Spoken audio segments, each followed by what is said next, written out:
Hemos escuchado dos exposiciones brillantes de una misma realidad. El objeto de este foro es el de analizar el papel de la Iglesia Católica en Venezuela en la defensa de la democracia. Pero nuestro director y presidente del Comité de Derechos Humanos del Inter-American Institute for Democracy, el embajador Armando Valladares, que fue más de 22 años preso político de la dictadura cubana, ha empezado haciendo una descripción de dos iglesias católicas. De la Iglesia Católica que defiende la libertad, que defiende los derechos humanos, que defiende los principios y valores inherentes a una buena condición de vida del ser humano, que está muy cerca, que tiene que ver absolutamente con los principios de la democracia, y otra Iglesia Católica sometida,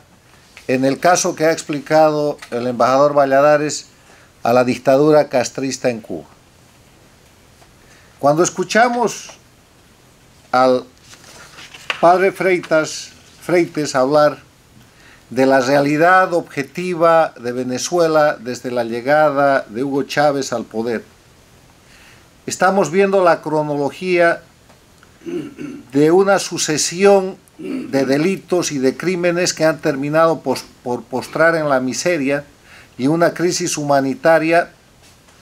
al país más rico de América Latina. Estamos viendo el reflejo de una Iglesia Católica combativa que todavía combate. Una Iglesia Católica en Venezuela que tiene el valor de enfrentarse a la jerarquía católica mundial para señalarle cuál es el camino en Venezuela, y que tiene el valor de haber ofrecido y ofrecer en la lucha contra la dictadura castrochavista de Venezuela mártires, víctimas, curas, sacerdotes que han luchado y que están luchando por su pueblo y junto a su pueblo. De eso se trata esta reunión. Se trata de hacer un análisis de la realidad objetiva para ver que, así como hay dos Américas, por la existencia de regímenes dictatoriales castrochavistas, liderados por la Cuba que tiene 60 años de dictadura, secundados por Venezuela, por Bolivia, por Nicaragua, por un Ecuador que va de salida de ese proceso, y que hasta hace unos años fueron más, con la Argentina de los Kirchner, con el Brasil de Lula y de Rousseff, con los países del Petrocaribe absolutamente sometidos a esa dinámica, con el control de la Organización de Estados Americanos y otros datos que gracias a Dios ya son históricos. Tenemos una América democrática que se ha empezado a dar cuenta, tarde, pero más vale tarde que nunca, que esta América dictatorial es una amenaza para esa América democrática, no una amenaza abstracta, una amenaza real, una amenaza que tiene que ver con crímenes, con narcotráfico, con desestabilización política, con golpes de Estado, con asesinatos, con exilio, con persecución política, que ahora se puede ver en el testimonio de los venezolanos políticos, sacerdotes, pueblo, profesionales, que han sido arrinconados y están siendo humillados por la dictadura castrochavista que se ha adueñado de su país. En esa realidad objetiva yo quiero subrayar los siguientes aspectos. Primero, reiterar que hay dos Américas, la América democrática bajo agresión y la América dictatorial que se está comprimiendo, que se está reduciendo, pero que es ferozmente peligrosa porque no es una América de dictadura política, es una América de dictadura del crimen organizado transnacional. La política ha sido suplantada en Cuba, Venezuela, Bolivia y Nicaragua por los Castro, por Chávez y Maduro, por Evo Morales y por los Ortega, por la acción criminal diaria, ilimitada y permanente, con impunidad, protegida por el poder que detentan, para seguir ejerciendo el poder indefinidamente y para tratar de ampliar ese poder con el dinero que produce la corrupción, con el dinero que produce el narcotráfico, con el dinero que produce el crimen. Y esa es la visión que tenemos que presentar a la gente que en los próximos días se va a reunir en la Cumbre de las Américas. La Cumbre de las Américas tiene el título gobernabilidad democrática frente a la corrupción. Y esa corrupción no es la corrupción política común y corriente de la que pretenden hablar los líderes latinoamericanos. Es esta corrupción del crimen organizado transnacional que va más allá de lo político y que no puede ser reconocida como política, porque es absolutamente criminal. Otro punto en el que quiero hacer hincapié es en el aspecto de que así como hay dos Américas, hay dos de todo. Hay dos clases de políticos, hay dos clases de prensa, hay dos clases de Iglesia Católica, que están vinculadas directa o indirectamente, formal o aparentemente a uno de los dos grupos. Hay un grupo muy importante de simuladores, de gente que se presenta como si fueran defensores de la democracia, pero que en verdad son encubridores y sostenedores de las dictaduras. Y esos simuladores son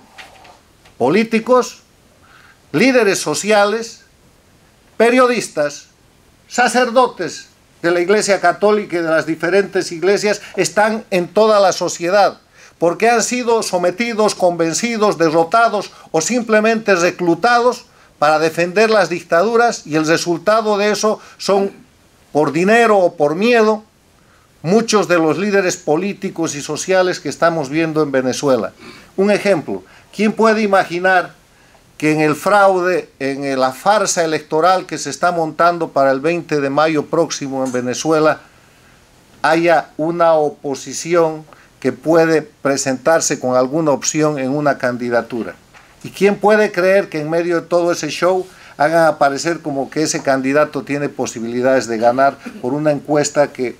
se presenta precisamente para tratar de legitimar lo absolutamente inaceptable? En esa dinámica, en la tarea que corresponde a los defensores de la libertad y la democracia es seguir un poco el ejemplo de la Iglesia Católica venezolana. Nunca ha claudicado en sus posiciones, aunque ha estado en permanente retirada. Siempre ha estado en una posición de denuncia, ha ocupado el sitio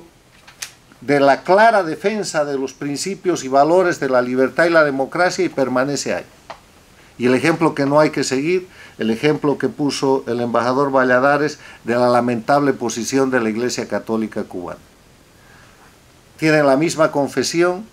tienen las mismas reglas, tienen el mismo jefe, tienen la misma organización. ¿Y por qué son diferentes?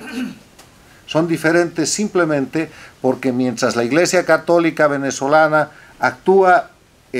con claridad en la defensa de la libertad, de los principios y valores de los derechos humanos, la Iglesia cubana, la que ha denunciado el embajador Valladares, actúa en el ámbito de la simulación, en el ámbito del engaño, para sostener y mantener un régimen de oprobio, que es esa dictadura que ya cumple 60 años. Yo quiero terminar estos apuntes y reflexiones diciéndoles simplemente que yo creo que el papel de los ciudadanos, el papel de la gente que goza de libertad en los países libres, el papel de los líderes políticos de los países democráticos de las Américas y del mundo, es un papel que ya va más allá de la denuncia. El diagnóstico está hecho. Es un papel que, como lo ha demostrado Canadá, como lo ha demostrado Estados Unidos, como lo ha demostrado México, como lo acaba de demostrar Panamá, como lo ha empezado a vislumbrar Colombia, como en su momento precursoramente lo hizo Costa Rica, como ya lo ha apuntado la Unión Europea, es un papel que tiene que pasar al nivel de la acción para aislar y sacar del poder a la dictadura del crimen organizado de Venezuela. Esa dictadura del crimen organizado de Venezuela es el nudo gordiano de las dictaduras de América Latina,